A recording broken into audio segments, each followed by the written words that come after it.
ચટણી બનાવવાની છે લીલી.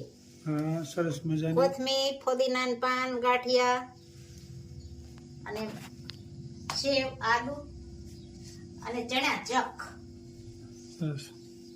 અને ટમેટા અને નિમક. આ ખાવણીમાં આખી ખાંડવાની છે. સરસ મજાની લીલી ચટણી બની રહી છે. લીલી ચટણી ભાઈ ખંડાઈ ગઈ સરસ મજાની. થોડી થોડી ખાંડવી ને એટલે બધું મિક્સ થતું જાય. લીલી ચટણી ઘણી વસ્તુ ભેળવેલી છે. પેલા મરચાં ખાંડી નખાય એટલે સરસ ખંડાઈ જાય, મિક્સ થઈ જાય. બરાબર. ખાંડીની ચટણી બનાવવાની છે ભાઈ, લીલી ચટણી. દેશી ચટણી, દેશી ચટણી. સરસ મજાની લીલી ચટણી હાલી રહી છે. આ ફુદીનો, કોથમીર, ગાંઠિયા અને ટમેટાને છેલ્લે નાખવાના. આમાં થોડી થોડી જગ્યા થતી જાય ને ખંડાતું જાય ને એમ નાખતું જવાનું. સરસ મજાની ખાંડેલી ચટણી એકદમ સ્વાદિષ્ટ બને છે. સરસ મજાની ચટણી તૈયાર થઈ ગઈ. મસ્ત મજાની તૈયાર થઈ ખૂબ ગઈ. સરસ મજાની લીલી ચટણી એકદમ સ્વાદિષ્ટ. જમવામાં નાસ્તામાં બહુ સરસ મજાની. ફુદીનો, કોથમીર, આદુ, મરચાં, ગાંઠિયા, સેવ ખૂબ સરસ મજાની ચટણી તૈયાર થઈ ગઈ છે. અને નિમક અને કળી ખાવી તમે ગોળ ને ખાંડ અંદર નાખી શકો. ખૂબ સરસ મજાની ચટણી તૈયાર થઈ ગઈ છે.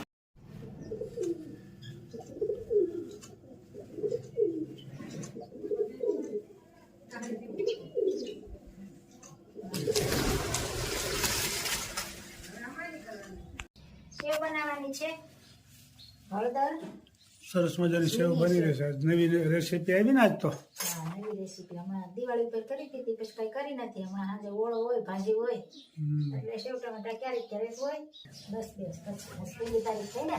હા, આમાં હળદર, મીઠું, ઝીણી સેવમાં. હા, રોટલી ખાઈ સેવ મમરામાં અને શાક પણ બનાવ્યું. હા, એમ મોઢું તો સારું હાલ્યા કરે છે ખાવામાં. સેવ ટમેટાનું શાક.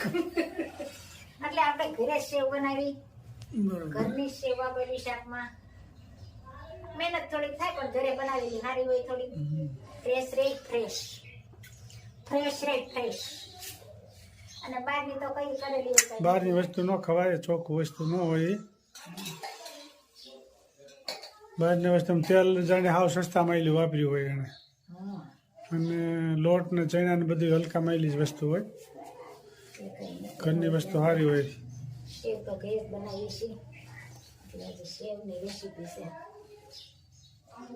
બહાર ગામ જાય ત્યારે બહારનું વસ્તુ કઈ ખાવી નહીં, નાસ્તો ઘરનો જ હોય આપણે. ગાંઠિયા, સેવ, મમરા, ખારી સિંગ બસ એવું ખાધે રાખવાનું થોડું થોડું, એટલે બધું ખાધી. આવી જાય અમદાવાદ કે સુરત ગમે અહીંયા જતા હોય હા, ઘરેથી ખાઈ નીકળ્યા હોય પછી રસ્તામાં ખાધે રાખવી. થોડું થોડું. હા હા, હમણાં એવું જ કરવાનું છે. હમણાં હા 4 તારીખ પછી મસ્ત મજાનો લોટ બંધાઈ ગયો છે, જઈ શકો છો.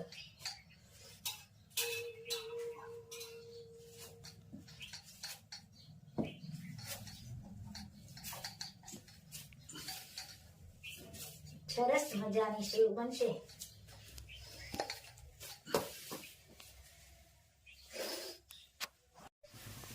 સરસ મજાની સેવ બની રહી છે, જોઈ શકો છો. મસ્ત મજાની સેવ. મશીનથી બની રહીશ ભાઈ. છંછો કહેવાય, છંછો. મશીન સંસો. જોઈ પડવાનો છંછો. ભાવતી હોય ભાઈ કોમેન્ટ કરજો. શિયાળામાં જો કે શેણાનું ખાણું તો બધાને ભાવે. બધા સારી સારી કોમેન્ટ કરી રહ્યા છે. કાલ તો સરસ મજાની સેવ બની રહી છે, જોઈ શકો છો. ખૂબ લાઈક કરી રહ્યા છો, ખૂબ શેર કરી રહ્યા છો, ખૂબ સબસ્ક્રાઇબ કરી રહ્યા છો અને કોમેન્ટ પણ સારી સારી આવે છે બધાને. તો બધાનો ખૂબ ખૂબ આભાર. બધાને જય સ્વામિનારાયણ, જય શ્રી કૃષ્ણ, જય જિનેન્દ્ર, જય સિયારામ.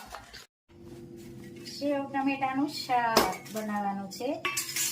મસ્ત મજાના આદુનું કટિંગ અને તેલ પણ મુકાઈ ગયું છે. તળી છે, પાપડ અને કાચરી. સરસ મજાની ભરકર અને કાચરી હલાઈ ગઈ છે ને. હવે તો આ સેવ ટમેટા સેવનું શાક ચાલી રહ્યું છે. સેવ ટમેટાનું શાક અને ભાખરી બનાવી છે, ભાખરી ને રોટલા. આપણે જો કે એક ભાખરી બે રોટલા, મસ્ત મજાનું શાક,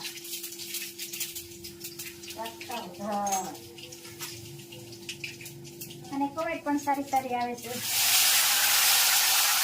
બધાનો ખૂબ ખૂબ આભાર.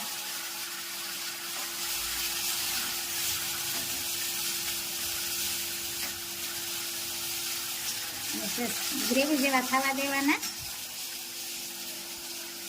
પછી પાણી નાખવાનું, સેવ નાખવાની થોડી ચટણી, હળદર, ધાણા જીરું, અને આદુ વાળું શિયાળામાં શાક સારું લાગે. આદુ નાખીને કરજો અને કમેન્ટ કરજો ભાઈ કેવું લાગ્યું. અને આ નિમક સરસ મજાનો વઘાર થઈ ગયો છે, જોઈ શકો છો. મસ્ત મજાનો વઘાર, સેવ ટમેટા શાક વઘાર.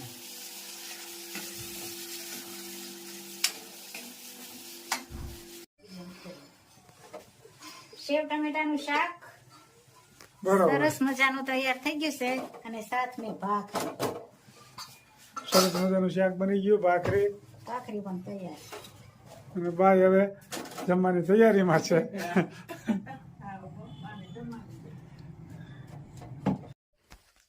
શિવે સમાધિમાં રાસ દીઠો કૃષ્ણનો રે, એવા ગોપી સંગે લીલા કરે ઘનશ્યામ. શિવે સમાધિમાં રાસ દીઠો કૃષ્ણનો રે, એવી વેણું વગાડી વાલે વિઠલે રે.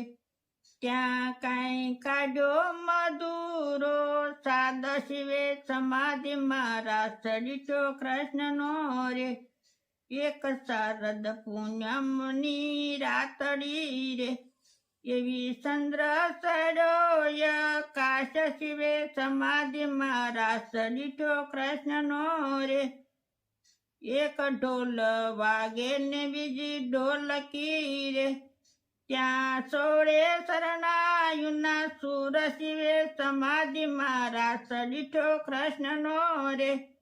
એક ગમર વાગે ને બીજી ઘૂઘરી રે, ત્યાં ઝાંઝરનો જણકાર. શિવે સમાધિમાં રાસ દીઠો કૃષ્ણનો રે.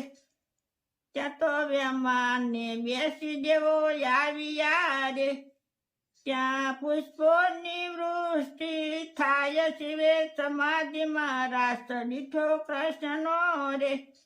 ત્યાં તો સૌદે બ્રહ્માંડ લગ્યા ડોલવા રે, ત્યાં બ્રહ્માજી ભૂલ્યા વેદ. શિવે સમાધિમાં રાસ દીઠો કૃષ્ણનો રે.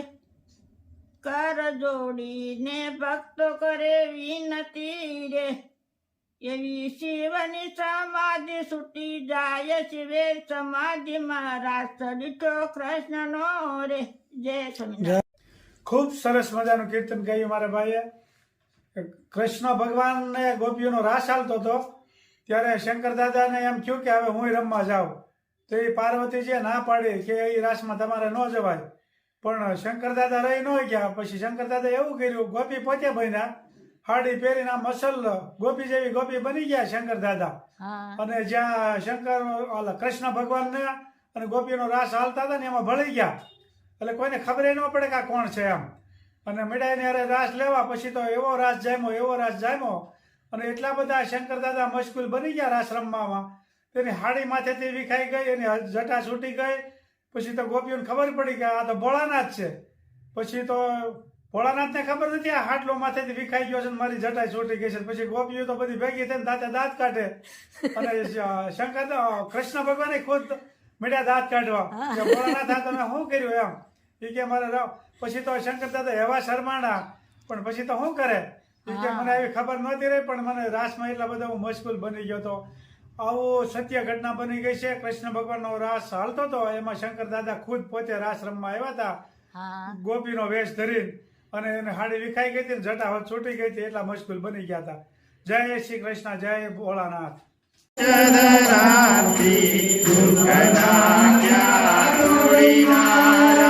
નારાયણ